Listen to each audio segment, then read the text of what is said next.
இயேசு கிறிஸ்துவின் பரிசுத்த நாமத்தில் மீண்டும் உங்கள் ஒவ்வொருவரையும் அன்போடு வாழ்த்துகின்றேன். அன்புக்குரிய தேவஜனமே, கடந்த நாளிலே மோசேயின் தாய் எவ்விதமாய் தன் பிள்ளைக்கு கற்றுக் கொடுக்க அவள் ஆசைப்பட்டாலோ அதே கல்வியை தொடர்ந்து பெற்றோர்களாக நாமும் நம்முடைய பிள்ளைகளுக்கு கற்றுக் கொடுக்க நாம் முதலாவது கற்றுக்கொள்ள வேண்டும். ஏனென்றால் முன்னேற்றம் அடைந்து கொண்டிருக்கும் அவர்களுடைய மனங்களில் இப்பொழுது செய்யப்படும் பதிவுகள் அவர்களுடைய வாழ்க்கை முழுவதிலும் தங்கியிருக்கும்.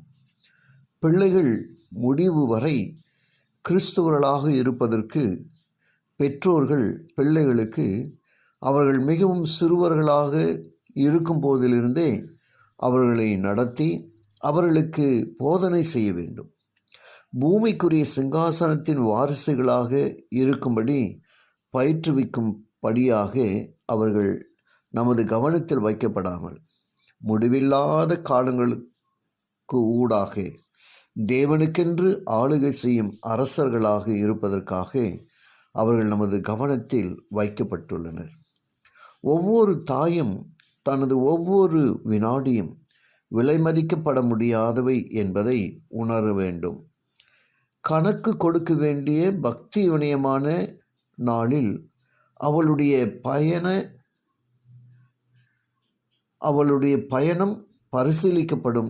அப்பொழுது தங்களுடைய பிள்ளைகளின் பாதங்களை சரியான பாதையில் நடத்தி இருந்திருக்க வேண்டிய கடமையை அலட்சியம் செய்திருந்ததே ஆண்களுக்கும் பெண்களுக்குமானவர்களின் தோல்விகளில் அநேகத்திற்கு காரணம் என்பது காணப்படும்.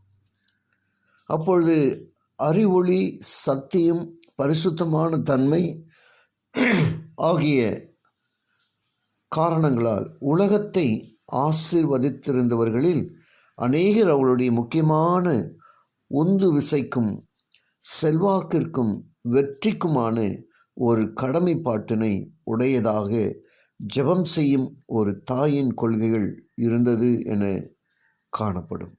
ஆம் பிரியமானவர்களே, தனது பெற்றோர் 12 வயது வரை கொடுத்த கல்வி மோசேயை எகிப்திய கல்வியும் ஞானமும் மேற்கொள்ளாதபடிக்கு பாதுகாத்தது.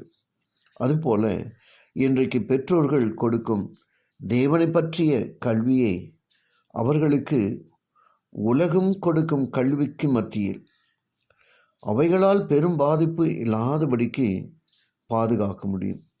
இறுதி கால நெருக்கடியில் ஜனங்களை வீழ்த்துவதற்கு, வஞ்சிப்பதற்கு சத்துரு தவறான கல்வி திட்டத்தை வைத்திருக்கும் பொழுது தேவன் தமது ஜனத்தை ஆயத்தப்படுத்த மெய்யான கல்வி திட்டத்திற்கு நம்மை அழைக்கிறார்.